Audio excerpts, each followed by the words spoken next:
Welcome to the channel. Today I'm going to show you how you can transfer crypto from Revolut to Kraken.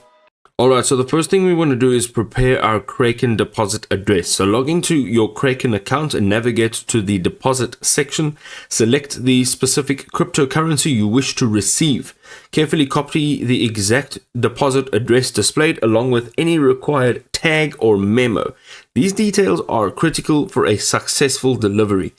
Now, open your Revolut app and go to Crypto and then select Send. Choose the same cryptocurrency that you're transferring. Paste the Kraken deposit address right over here with extreme care, double checking that every character is correct.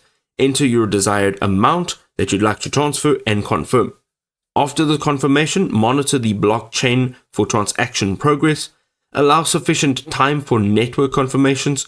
This will vary by cryptocurrency. Your funds will appear in your Kraken account once the required confirmations are complete. It's that simple.